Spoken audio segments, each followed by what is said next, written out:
Sa loob pa ho na spot yun. May take-out tayong setback ng sidewalk. May take-out tayong setback ng sidewalk. Hindi niyo pwedeng iharang yan.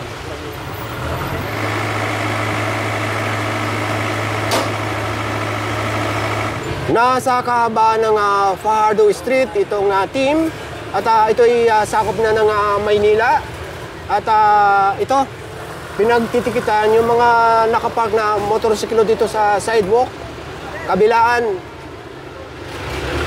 Ayun.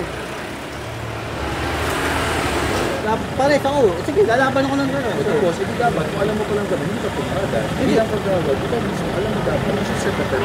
Sir, kasi kanina may nakausap na nakamotor. Ay, wala sir. Ayan o.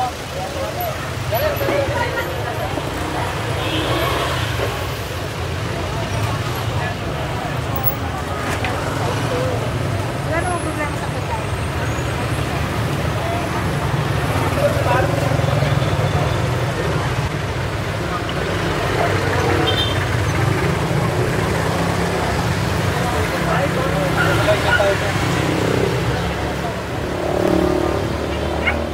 Magandang umaga sa inyong lahat.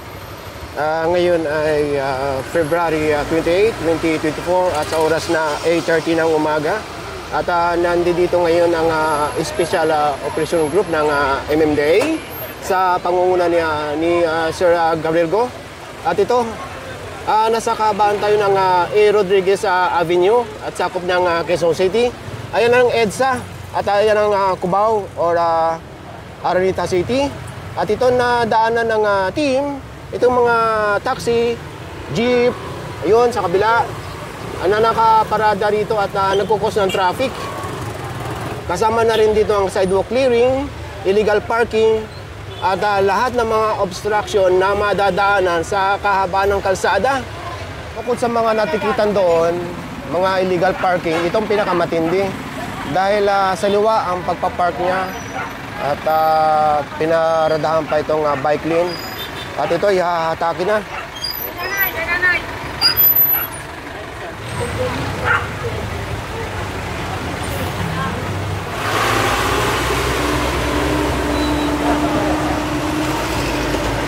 Pinagtitikitan din yung mga sasakyan na nakapark dito sa kanto. Reminders na mga kabayan sa mga motorista, magpapark kayo sa pinakakanto, dapat 6 meters ang layo sa pinaka-corner.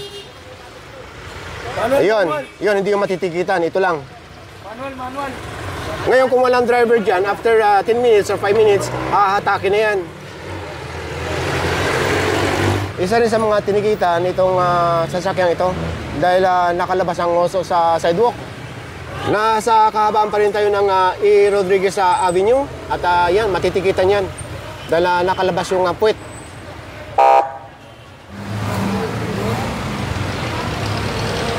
Habang binabaybay ng team itong kahaba ng A. Rodriguez Avenue at ito napansin itong L300 dito sa may kanto mismo ng A. Rodriguez sa kanang Gilmore dahil ito ay nakapark o nasa tapat mismo ng fire hydrant.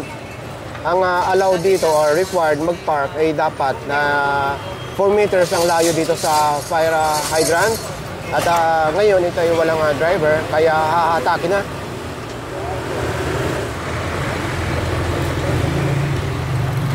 Pati itong tanker mismo na nakaparada dito sa gas station ay matitikitan, hinahanap lang yung driver dahil nakasampa sa sidewalk.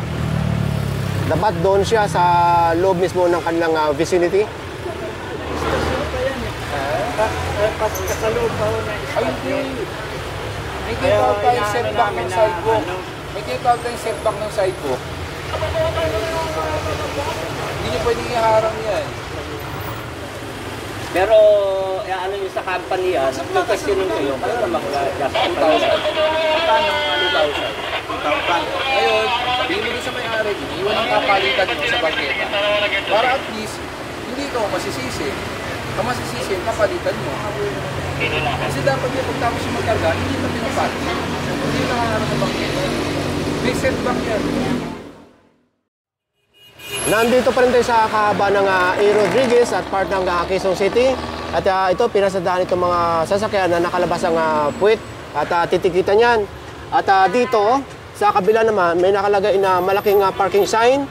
At ito, pagtitikitan, ihilahin pagka walang driver. Ayun, ang laki ng no parking sign. Na!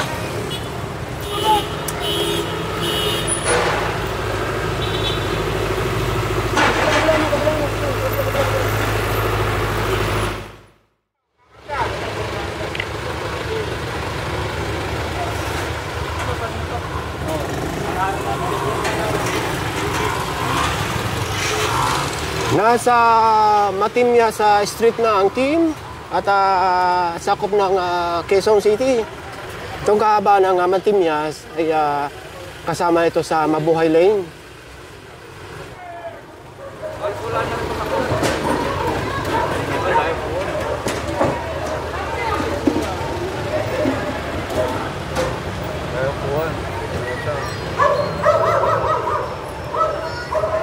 Ito, sa liwa din ang pagpapark nito.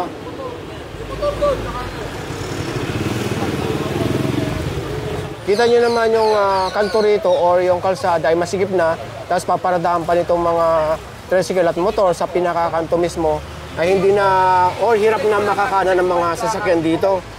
Itong kahabaan ng Matimyas ay kasama na ito sa Mabuhay Lane or alternate route. Kung sakaling gusto nyong iwasan ng EDSA. Ito, at pinag-clear na rin itong sidewalk. Kasama na itong motor na ito. Ay mga yan. Dahil talagang sakop na nila yung sidewalk. Wala ka bang lisensya? Hindi naman ako nito. Ay, hindi sa'yo. Hindi ako na matusuko yan. Sa pinari ko, sa namin ko. Di ba nag-iwan dyan?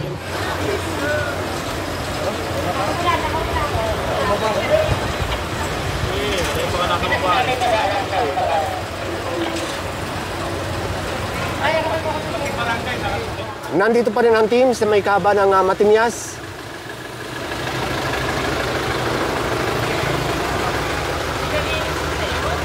Nalinis niya, kaya nakagayan yan eh. Pinauurong lang itong tindahan dito para hindi naman sa kanto. Ito naman, tinitikitan dahil nga labas yung ngoso. Medyo maliit yung kanilang grahe. Kaya labas dito sa sidewalk. Ano, Fer? Traffic na tayo?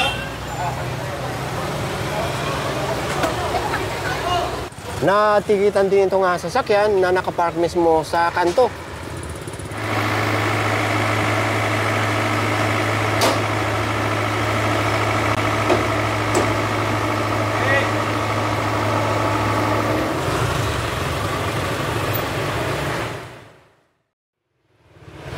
Nasa kahabaan ng Fajardo Street itong team at ito ay sakop na ng Maynila at ito pinagtitikitan yung mga nakapark na motorsiklo dito sa sidewalk, kabilaan.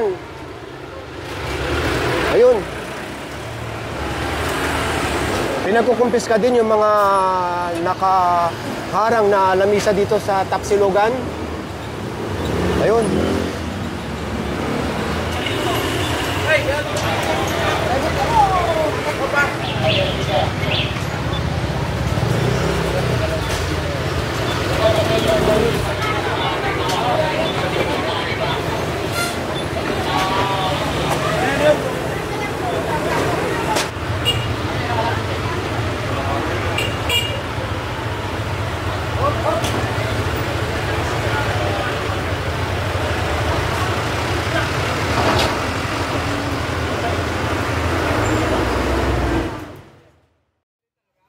Na sa kanto ng Fajardo, saka Vicente Cruz, itong team at sakop ng Metro Manila.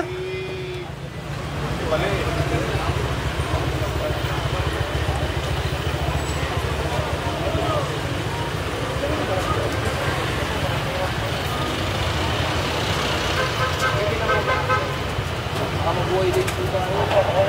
Pero pwede na ho tayo yung ano.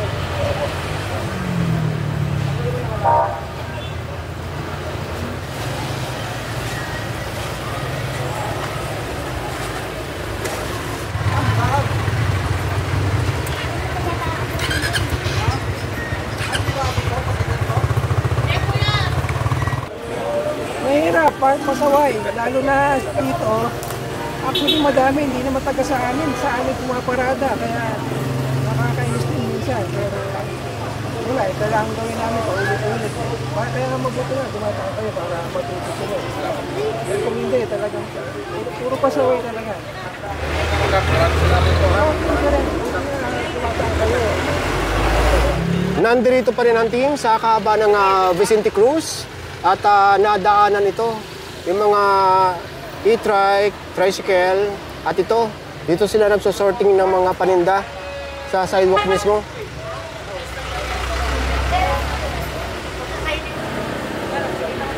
Boss, hindi ba opisina yan?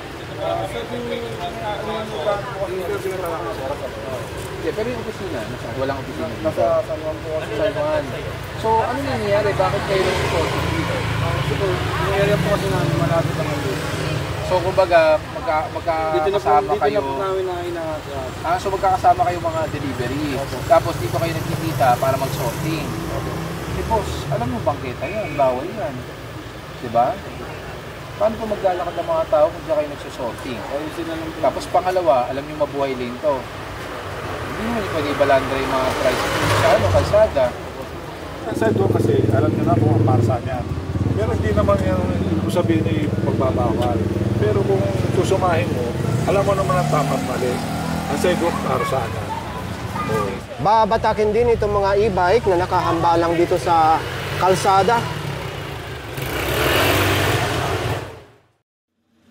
Nasa kahaba ng Lardizabal itong team at part ng Sampaloc, Manila. Ito nadaanan talagang kantong-kanto itong sasakyan. Hirap nang lumabas or pumasok ang ibang sasakyan dito dahil nga kantong-kanto. Kasi yan. Oh, masikip na ang kalsada. Sinitan ng layo dapat sa corner niya. Nandiyan na yung total ng Sopra. Maganda rin po yan. Maganda niya, kumama na kayo sa Bakit po ganun? Meron kami rito wagong parking. kahit na po, kasi maliwanag ko dyan, ganito. 6 meters dapat doon sa corner. Dapat Bakit yung ganun? Bukod pa sa pinakakanto yung pagparada ng kotse, ito, naharangan niya pa yung sidewalk.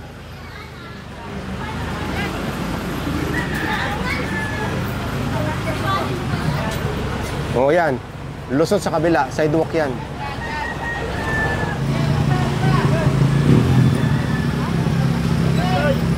Yung kabila hindi naman pinuha. Kala ko ba 6 meters out of speed?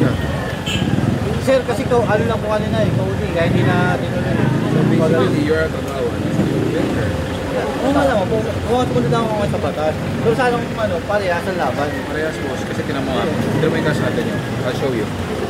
Ito, bakit hindi na sa usli? Kasi pasok mo sa pader, di ba? Dito kasi naka-usli ka, lumagpas ka ng pader. Kung hindi ka lumagpas dyan, ayaw. Sir, tanongin ko lang po, may 6 meters po pa yan. Boss, kung i-implement ko ang 6 meters, lahat po ng mga nakaharap. Yun nga po, pares ako. Sige, lalaban ako ng gano'n. Ito boss, hindi dapat, kung alam mo pa lang gano'n, hindi ka pumarada. Hindi lang pag-gawag, ikaw mismo, alam mo dapat, set na perfect. Sir, kasi kanina may nakausap nila nakamotor dyan. Sino? Yung nakipark sa amin. Park, Oo, kaya hindi namin naisagad yung parking dyan. Ayun, kahit ko po na po sinagad yung parking. Saan barangay? Ito pinapaliwanag ko sa'yo. Nga po. You're obstructing the pedestrian, yung passage. That's the reason bakit kayo kinuha. As I said, if you're going to implement the 6 meters, pati po ang sidewalk, lahat po yan ang tindahan na yan, bawal po yan. Naka-extend po kayo. Kayo po, nakaharang po kayo mismo sa tinatawiran ng tao. Ito po, okay. Eh, hindi mo kayo naka-standard dito eh. Ito, kapatubad natin ang standard dito, lahat po yan. Even obstructing the sidewalk, titibain po natin lahat yan. Diba? I hope you understand that. Kasi kung implement natin yan talaga under the national code, absolutely.